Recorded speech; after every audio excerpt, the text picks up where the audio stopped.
السلام علیکم ورحمۃ اللہ وبرکاتہ۔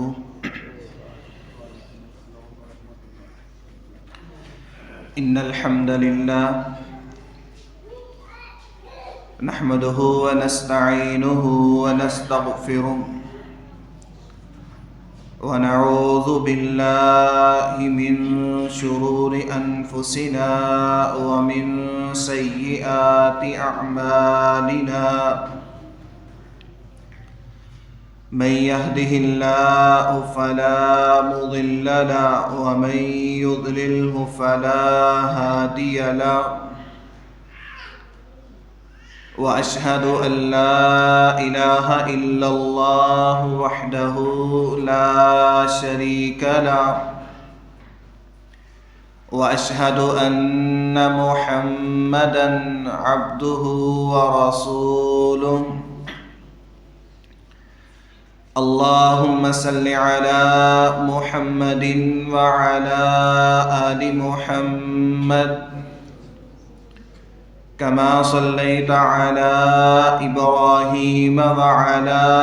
آل إبراهيم إنك حميد مجيد۔ اللهم بارك على محمد وعلى آل محمد كما باركت على إبراهيم وعلى آل إبراهيم إنك حميد مجيد۔ أما بعد فإن خير الحديث كتاب الله، وخير الهدي هدي محمد صلى الله عليه وسلم، وشر الأمور محدثاتها وكل محدثة بدعة وكل بدعة ضلالة وكل ضلالة في النار۔ اعوذ باللہ السمیع العلیم من الشیطان الرجیم۔ انا انزلنا الیک الکتاب بالحق فاعبد اللہ مخلصا لہ الدین، الا للہ الدین الخالص۔ وقال ربنا عز وجل في مقام آخر: وما أمروا إلا ليعبدوا الله مخلصا له الدين۔ عن أبي أمامة رضي الله تعالى عنه قال: جاء رجل إلى النبي صلى الله عليه وسلم فقال أرأيت رجلا غزا يلتمس الأجر والذكر،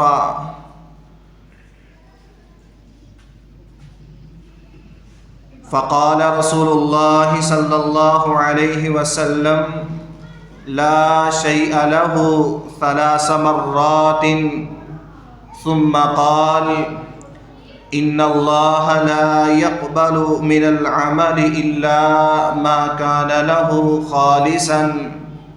ابتغي به وجهه۔ رواہ النسائی فی صحیح او کما قال علیہم السلام۔ اللہ تعالیٰ کی مختصر حمد و ثنا کے بعد اور نبی رحمت جناب محمد الرسول اللہ صلی اللہ علیہ وعلا آلہ واصحابہ وبارک وسلم پر انگن بے شمار درود و سلام کے بعد، عزیز بھائیوں، میں نے آپ کے سامنے جو قرآن کی 2 آیات تلاوت فرمائی ہے اور نبی کائنات علیہ السلام کا ایک فرمان آپ کے سامنے پڑھا ہے، آج کے اس مختصر وقت میں اللہ تعالیٰ سے دعا ہے اللہ مجھے حق اور سچ بیان کرنے کی توفیق عطا فرمائے۔ عزیز بھائیوں، آپ سب کے علم میں ہے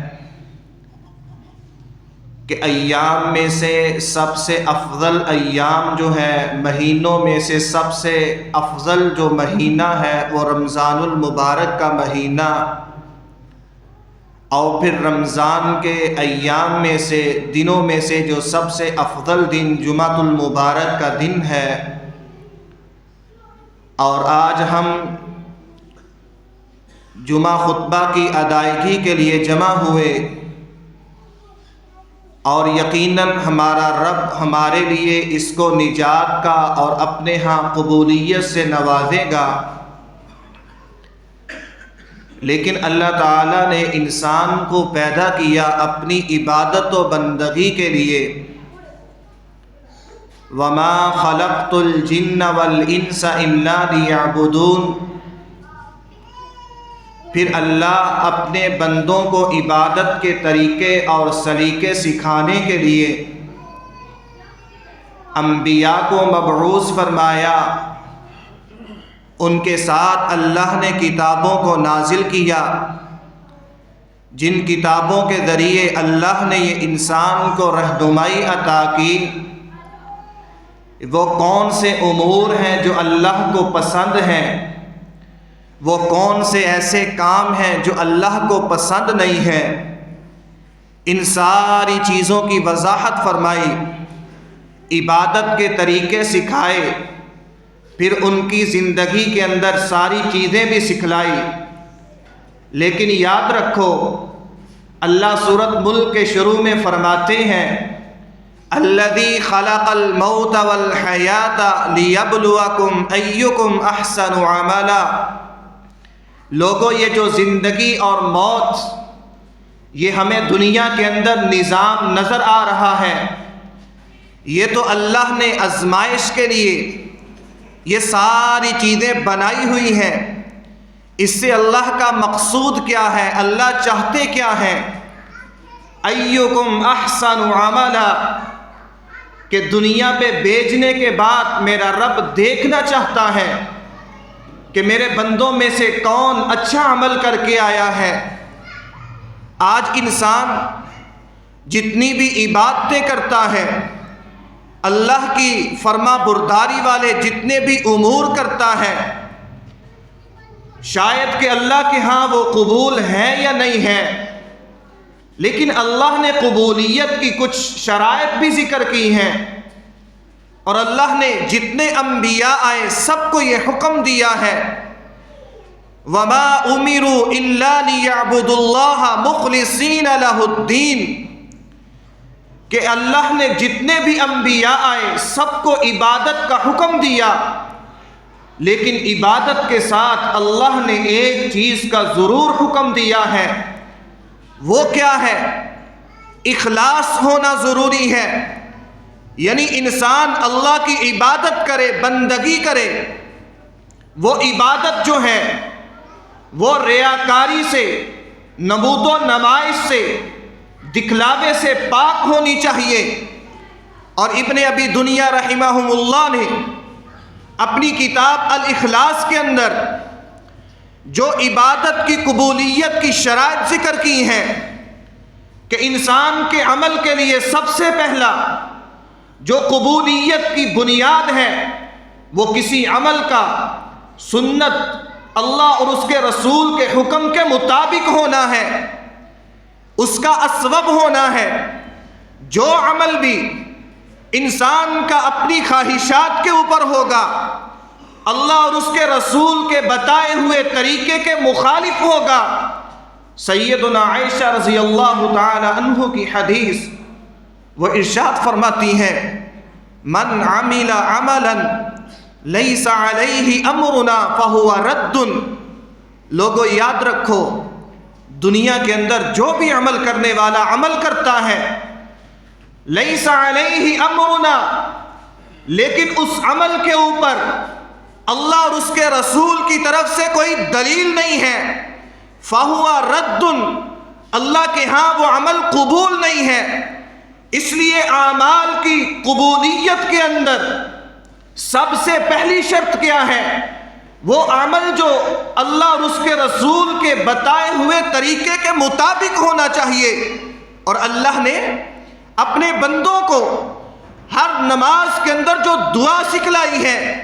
غیر المغضوب علیہم ولا الضالین، کہ اللہ ہمیں ان لوگوں کے راستے کے اوپر گامزن نہ کرنا جن پر تیرا غضب ہوا، جو گمراہ ہوئے۔ اب گمراہی کا سبب کیا تھا؟ وہ عمل تو کرتے تھے لیکن عمل ایسا کرتے تھے جو ان کے دل کو تو اچھا لگتا تھا لیکن اللہ اور اس کے رسول کی طرف سے وہ اچھا نہیں تھا۔ وہ بدعات کے اندر پڑے ہوئے تھے۔ پھر اعمال کی قبولیت کے اندر دوسری شرط کیا ہے؟ کہ رزق حلال ہو۔ اگر کوئی شخص حرام کھانے والا ہے، یاد رکھیے گا رسول اللہ صلی اللہ علیہ وسلم کی یہ حدیث، آپ نے اس شخص کی کیفیت بیان کی جو لمبا سفر طے کرتا ہے اور سفر کی وجہ سے تھکاوٹ سے چور ہے اور اس کے بال جو ہیں وہ گرد سے اٹے ہوئے ہیں، لباس بھی بوسیدہ ہے، اور اللہ کے سامنے عاجزی انکساری کے ساتھ اور اخلاص کے ساتھ ہاتھوں کو اٹھائے ہوئے بڑی جو ہے وہ تواضع اختیار کیے ہوئے اللہ سے دعائیں کر رہا ہے، اللہ سے استغفار کر رہا ہے، لیکن میرا رب اس کو کہتا ہے مطعمہ حرام وملبسہ حرام وغذی بالحرام۔ میرے بندے، میں تیری دعاؤں کو کیسے قبول کروں، میں تیری عبادات کو کیسے قبول کروں جبکہ تیرے منہ میں جانے والا لقمہ حرام کا تھا، تیرے جسم کے اوپر جو لباس ہے وہ بھی حرام کے مال سے بنا ہوا۔ وغذی بالحرام، تو اپنی اولادوں کو غذا دیتا رہا، اپنے جسم کو پالتا پوستا رہا، لیکن اس کی بنیاد بھی حرام پر تھی۔ اب بتا فَأَنَّا يُسْتَجَابَ لَا، میں تیری دعاؤں کو کیسے قبول کروں، میں تیری عبادات کو کیسے قبول کروں؟ سیدنا سعد بن معاذ رضی اللہ تعالی نبی کائنات علیہ السلام کے پاس آتے ہیں اور آ کے کہتے ہیں اللہ کے رسول میرے لیے دعا کریں یا مجھے کوئی عمل بتائیں کہ اللہ مجھے مستجاب الدعوات بنا دے۔ مستجاب الدعوات پتہ ہوتا ہے کون ہے؟ کہ جو ہاتھ اٹھا کے ابھی زبان سے الفاظ نکالتا نہیں، اللہ اس کے دل کی آرزو کو ہی پورا کر دیتا ہے، اللہ اس کی دعا کو رد نہیں کرتا۔ یہ مستجاب الدعوات، اللہ مجھے ایسا بنا دے۔ رسول اللہ صلی اللہ علیہ وسلم نے اس کو بڑی سادی بات بتائی، آپ نے فرمایا اپنے کھانے کو پاک کر لو، اللہ تیری دعاؤں کو رد نہیں کرے گا۔ اس لیے میرے بھائیوں، یہ بنیادی شرائط ہیں اعمال کی قبولیت کے لیے، لیکن انسان کا عمل سنت کے مطابق ہو، رزق حلال ہو، اس پر پابندی ہو، ہمیش کی ہو، سارا کچھ ہو، لیکن اس عمل کے اندر اخلاص نہ ہو، اس عمل کے اندر اللہ کی رضا مطلوب نہ ہو، یاد رکھیے گا وہ عمل اللہ کے ہاں ایک رائی کے دانے کے برابر بھی حیثیت نہیں رکھتا۔ جس عمل کے اندر اخلاص نہیں ہے، اللہ نے اپنے پیغمبر جناب محمد الرسول اللہ صلی اللہ علیہ وسلم کو یہ حکم دیا تھا کہ میرا پیغمبر آپ کہہ دیجئے قل ان صلاتی ونسکی ومحیای ومماتی للہ رب العالمین، کہ میری زندگی کے جو سب سے اہم امور ہیں وہ نماز ہے، اور میری زندگی کے اندر جس میں اپنا مال بھی خرچ کرتا ہوں وہ قربانی کرتا ہوں، پھر میری زندگی کے لیل و نہار ہے، شب و روز ہے، میرا مرنا ہے، سب کچھ اللہ کے لیے ہے۔ اور یہ اللہ نے دوسرے مقام پہ ارشاد فرمایا انا انزلنا الیک الکتاب بالحق، میرا پیغمبر آپ پر ہم نے یہ کتاب جو ہے وہ حق کے ساتھ نازل کی ہے۔ اب آپ کیا کریں؟ فاعبد اللہ مخلصا لہ الدین، اللہ کے لیے خالص ہو کے عبادت کرنے والے بن جائیں۔ فاعبد اللہ مخلصا لہ الدین، اللہ کے لیے خالص عبادت کرنے والے بن جائے۔ اس لیے اعمال کے اندر اخلاص جو ہے اس کا ہونا ضروری ہے۔ اور رسول اللہ صلی اللہ علیہ وسلم کے پاس سنن نسائی کے اندر روایت ہے، ایک شخص آتا ہے، آ کے کہتا ہے اللہ کے رسول ارأیت رجلا یلتمس یغدو یلتمس اجرا و ذکرا، اللہ کے رسول کیا خیال ہے اس آدمی کے بارے میں جو اللہ کی راہ میں جہاد کرتا ہے؟ اب جہاد کرنا کتنا بڑا عمل ہے کہ رسول اللہ صلی اللہ علیہ وسلم نے فرمایا مجاہد کے گھوڑے کے جو اس کے گھوڑے کے اس کی سواری کی ٹاپوں سے جو اٹھنے والی گرد ہوتی ہے، اللہ اس گرد کی وجہ سے بھی اس غازی کے اوپر جہنم کی آگ کو حرام کر دیتے ہیں۔ اور اللہ نے اس مجاہد کے گھوڑے کی ٹاپوں کی قسمیں کھائی ہیں، وَالْعَادِيَاتِ ضَبْحًا فَالْمُورِيَاتِ قَدْحًا۔ اتنا عظیم عمل جہاد، لیکن آدمی چاہتا کیا ہے؟ یلتمس، فرمایا اس میں انسان چاہتا کیا ہے؟ یلتمس اجرا و ذکرا، انسان چاہتا یہ ہے کہ اس میں مجھے مال غنیمت مل جائے، مال مل جائے، اس میں مجھے شہرہ مل جائے، اس میں میری ناموری ہو جائے، لوگ مجھے کہیں یہ بڑا شجاع اور بہادر ہے۔ رسول اللہ صلی اللہ علیہ وسلم نے آگے فرمایا، 3 مرتبہ یہ الفاظ فرمائے، لا شیء لہ، فرمایا اللہ کے ہاں اس کے لیے کچھ بھی نہیں ہے، اللہ کے ہاں اس کے لیے کوئی قبولیت نہیں ہے۔ پھر آپ نے آگے قانون بتایا، فرمایا ان اللہ لا يقبل، اللہ تعالیٰ اس عمل کو قبول نہیں کرتے، فرمایا الا ما کان لہ خالصا، ہر وہ عمل جو اللہ کے لیے خالص نہ ہو، اللہ تو صرف ان اعمال کو قبول کرتا ہے جو صرف اللہ کے لیے ہوتا ہے، جس میں انسان کی چاہت یہ ہوتی ہے میں اپنے رب کو راضی کر لوں۔ جب انسان کی سوچ یہ بن جاتی ہے کہ لوگ مجھے دیکھیں نہ یا دیکھیں، میں اپنے اللہ کو راضی کر لوں، اور جو دنیا کے اندر اللہ کے مخلص بندے بن جاتے ہیں، یاد رکھو جو اللہ کے دنیا کے اندر مخلص بندے بن جاتے ہیں، اور شیطان نے جب اللہ نے ابلیس کو پیدا کیا، حضرت آدم علیہ السلام کو پیدا کیا، فرشتوں کو سجدے کا حکم دیا،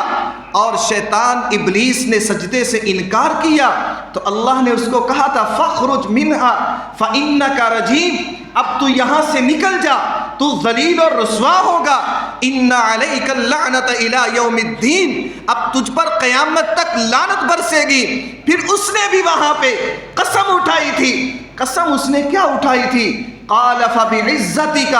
اللہ کی عزت کی قسم اٹھائی، اس کے جلال کی قسم اٹھائی تھی، اور اس نے کہا کیا تھا؟ لأغوینہم اجمعین، اللہ اس بندے کی وجہ سے مجھے تیرے دربار سے روندا گیا ہے، اس کی وجہ سے مجھے جنت سے نکالا گیا ہے، اللہ اس آدم کی وجہ سے میرے تیرے سامنے ذلیل ہو کے نکل رہا ہوں، لعنتیں برس رہی ہیں، لیکن اللہ میں بھی قسم اٹھا کے کہتا ہوں لأغوینہم اجمعین، میں ان سب کو گمراہ کروں گا، میں ان سب کو سیدھی راہ سے بھٹکاؤں گا، ان کو سیدھے راستے پہ پھسلاؤں گا۔ لیکن اللہ نے بھی کچھ بندوں کی تخصیص کرتے ہوئے کہا تھا شیطان تو سب کو بہلائے گا، سب کو گمراہ کرے گا، لیکن الا عبادک منہم المخلصین، اس میں سے جو میرے مخلص بندے ہوں گے، جو خالص میرے ہوں گے، ان کے اوپر شیطان کا کوئی وار چل سکے گا نہیں، شیطان ان کو گمراہ نہیں کر سکے گا۔ یہاں مخلص اللہ نے، اور اللہ اپنے مخلص بندوں کو جو اللہ کے خالص ہو جاتے ہیں، پھر اللہ ان کو کیسے بچاتا ہے؟ میرے بھائیوں، صرف اشارتاً بات کرتا ہوں، واقعہ یوسف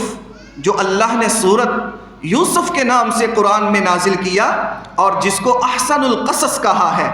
اب یوسف علیہ السلام کی کیفیت کیا ہے؟ وہ تو اللہ کے خالص بندے بن گئے ہیں، اللہ کے خالص بندے بن گئے۔ جب شیطان نے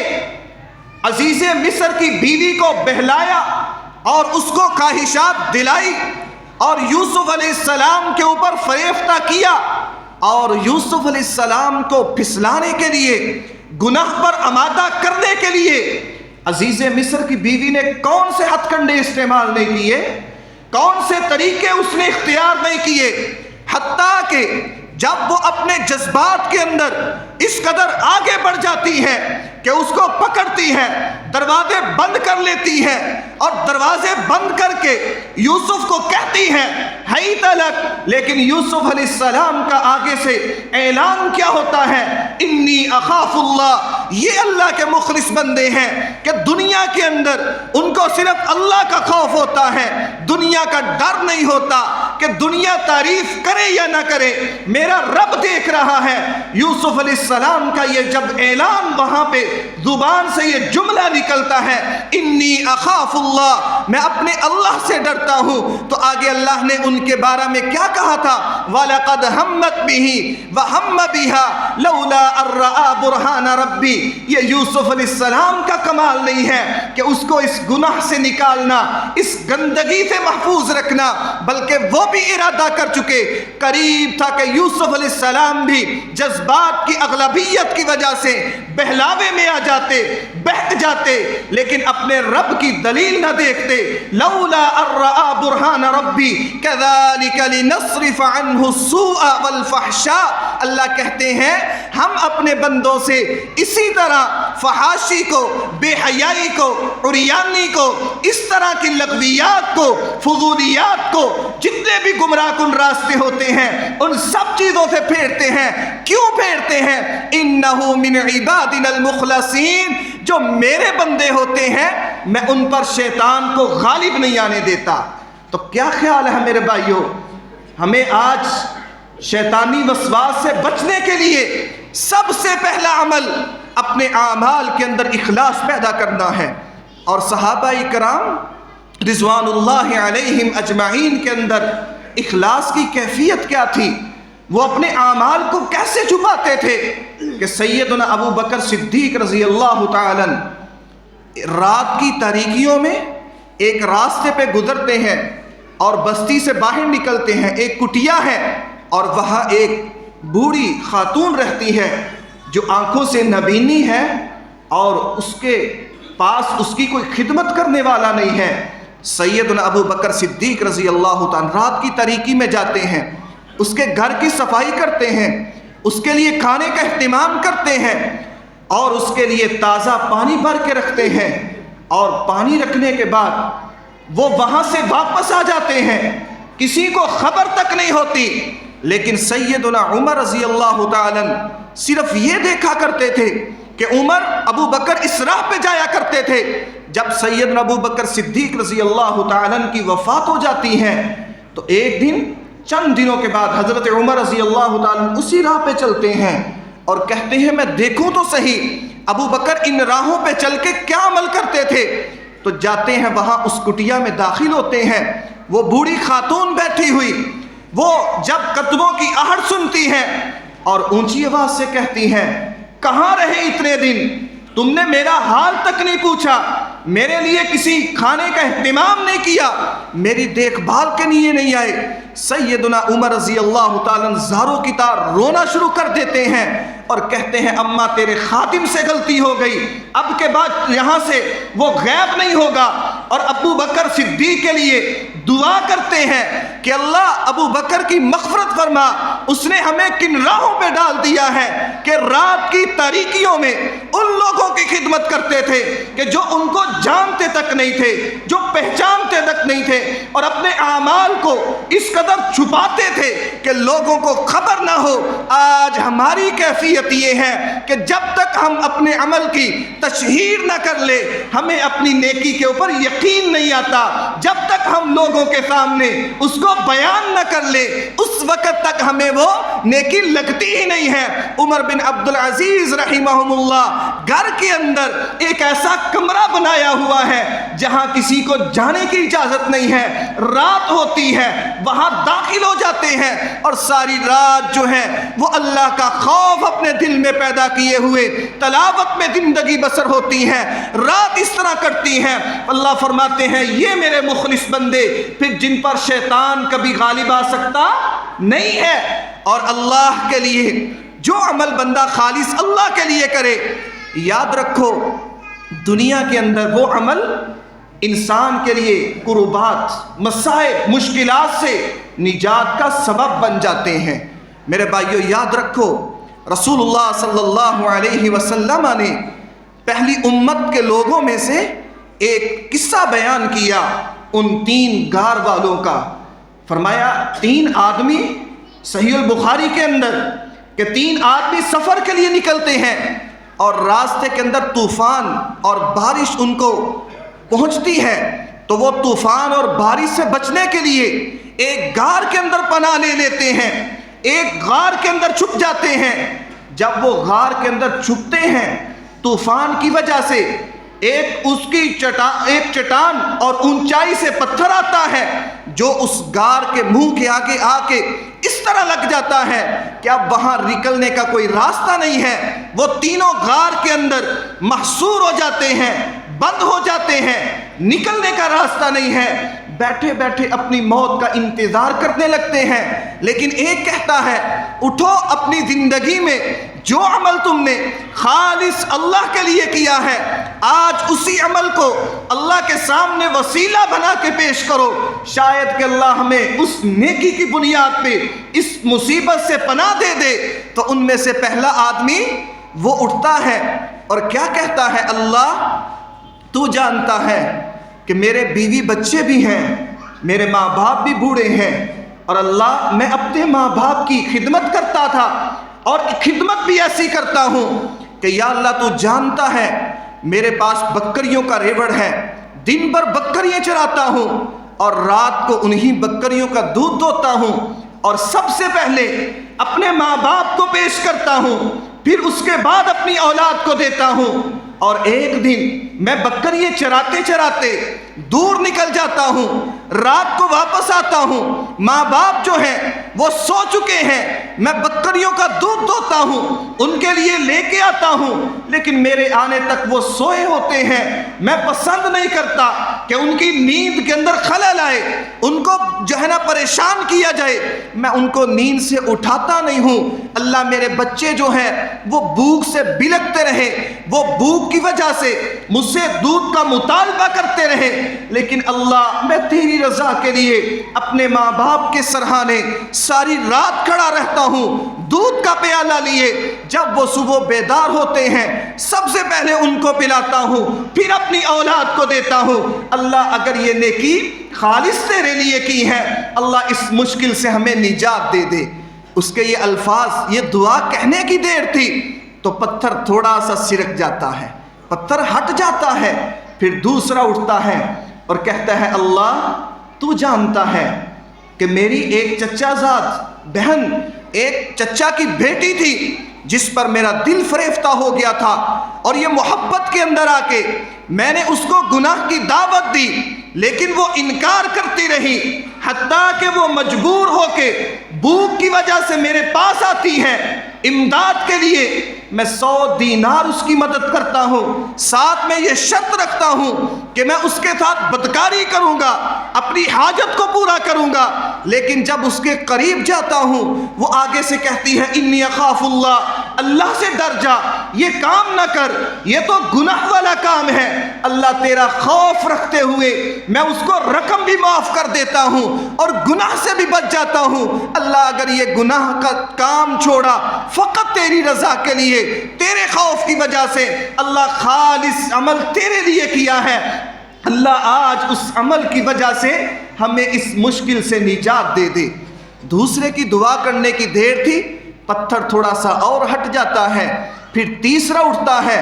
وہ بھی دعا کرتا ہے، اپنی زندگی کی نیکی پیش کرتا ہے، اللہ تو جانتا ہے تو نے مجھے مال و ثروت سے نوازا، میں نے اجرت پہ کچھ مزدور رکھے کہ لوگ میرے پاس وہ مزدور کام کرتے رہے، شام کو اجرت لینے کی باری آئی تو ایک مزدور ان میں سے اپنی اجرت لیے بغیر ہی چلا جاتا ہے، تو میں اس کی اجرت سے کچھ گائے یا کچھ بکریاں خریدتا ہوں، وہ بکریوں کے اندر اللہ اتنی برکت ہوتی ہے، مال کا ریوڑ بن جاتا ہے، کچھ عرصہ کے بعد وہ میرے پاس آتا ہے، اپنی اجرت کا مطالبہ کرتا ہے، اور اللہ میں نے اس کی اجرت سے وہ جو بکری یا گائے خریدی تھی اس کا سارے کا سیرا ریوڑ جو تھا اسی سے وجود میں آیا تھا، سب اس کو دے دیتا ہوں۔ اور وہ آگے سے کہتا ہے میرے ساتھ مذاق نہ کرو، میں کہتا ہوں یہ سب تمہارا ہے اللہ، اگر یہ میں نے خالص تیرے لیے کیا ہے اللہ اس مشکل سے ہمیں نجات دے دے۔ یہ الفاظ کہنے کی دیر تھی، پتھر جو ہے وہ آگے سے ہٹ جاتا ہے، راستہ کشادہ ہو جاتا ہے۔ اب اس کی زندگی کے اعمال جو ہیں انہوں نے جو اللہ کے لیے کیے تھے، بتاؤ دنیا میں ان کے لیے غموں سے نجات کا باعث بنے کہ نہیں بنے؟ اور آج ہم سوچیں حل لک سر، کیا آپ کے لیے کوئی راز ہے بینہ و بین اللہ جو آپ کے اور اللہ کے درمیان میں ہو، جس کا صرف علم اللہ کو ہو، اللہ کے سوا کسی کو نہ ہو؟ جب مشکل آئے اللہ کے سامنے وہ عمل پیش کیا جائے، اور اللہ کے سامنے جب وہ عمل پیش کیا جائے اللہ اس عمل پہ راضی ہو کے، ہم سے راضی ہو کے اللہ ہمارے لیے ان مشکلات سے نجات کے اسباب پیدا کر دے۔ لیکن میرے بھائیوں اس کے برعکس حضرت ابو ہریرہ رضی اللہ تعالیٰ عنہ بیان کرتے ہیں، آپ نے فرمایا قیامت کے دن سب سے پہلے جہنم سے جن کو بڑکایا جائے گا، جن سے جہنم کو اس کی آگ میں مزید اضافہ کیا جائے گا، یا کل قیامت کے دن سب سے پہلے جن افراد کو جہنم کے اندر پھینکا جائے گا وہ 3 قسم کے لوگ ہوں گے۔ ان میں سے سب سے پہلا وہ شہید ہوگا کہ جس کو اللہ اپنے دربار میں بلائے گا اور اس سے پوچھے گا میرے بندے دنیا میں کیا عمل کر کے آیا ہے؟ وہ بندہ کہے گا اللہ میں نے تیری راہ کے اندر جہاد کیا تھا، حتیٰ استشہدت، یہاں تک کہ اللہ میں شہید ہو گیا۔ اللہ تعالیٰ کہیں گے کذبت،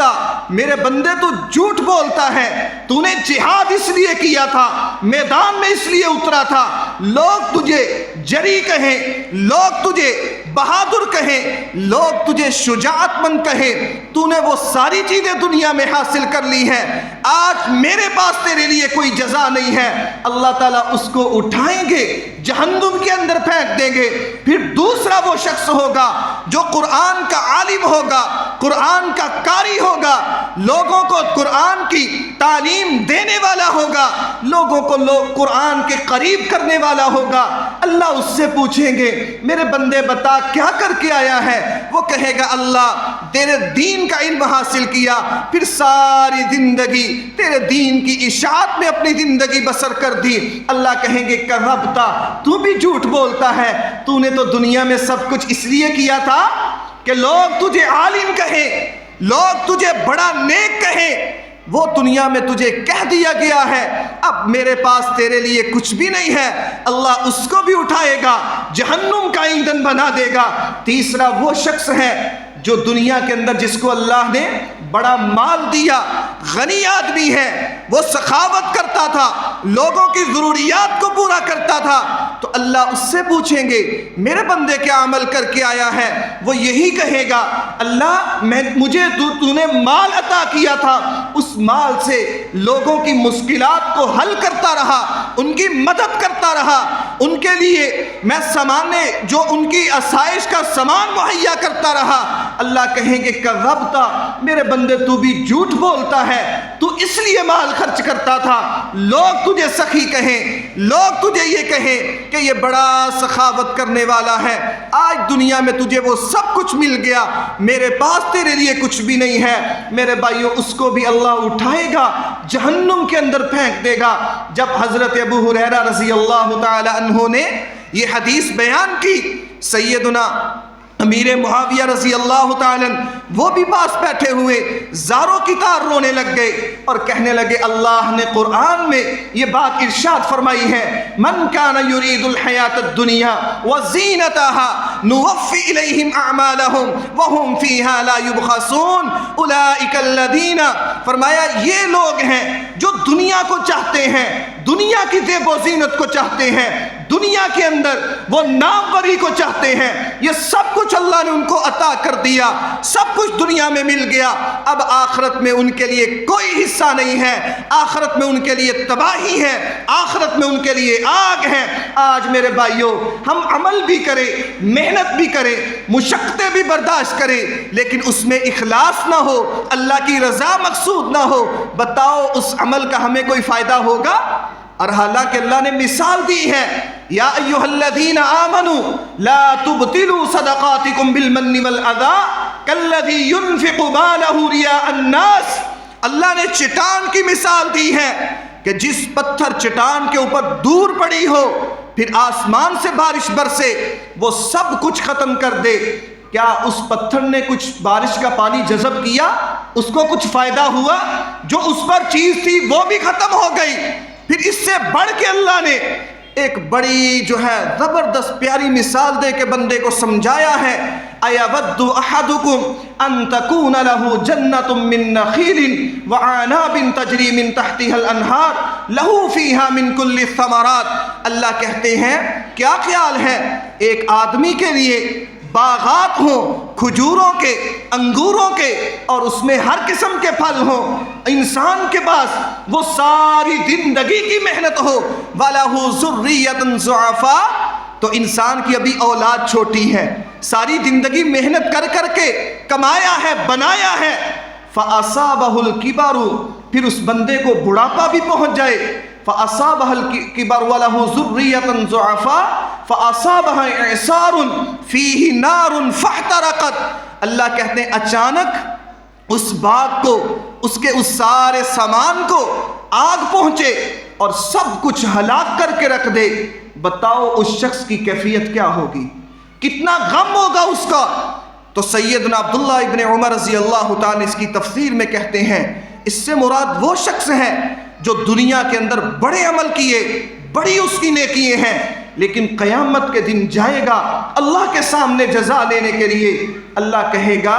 میرے بندے تو نے دنیا میں یہ سب کچھ کیا تھا لوگوں کو دکھانے کے لیے، منافقت کی تجھ میں اخلاص نہیں تھا، سمعہ اور ریاکاری تھی، سب کچھ اس کا ضائع ہو جائے گا، پھر وہاں اس کو دوبارہ نیکیاں کمانے کی مہلت بھی نہیں ملے گی۔ تو اس لیے میرے بھائیوں، یہ رمضان المبارک کا پہلا جمعہ ہم نے اپنے نفس کی اصلاح کرنی ہے، رمضان کے اندر ہم نے اپنے آپ کو ایسا بنانا ہے کہ اخلاص اپنی بنیاد اعمال کی بنانی ہے۔ اللہ تعالیٰ ہم سب کے اعمال میں اخلاص پیدا فرمائے، اللہ تعالیٰ ہم سب کی اصلاح فرمائے، ریاکاری تکبر سے اللہ ہمیں محفوظ فرمائے۔ سبحان ربک رب العزت عما یصفون وسلام علی المرسلین والحمد للہ رب العالمین۔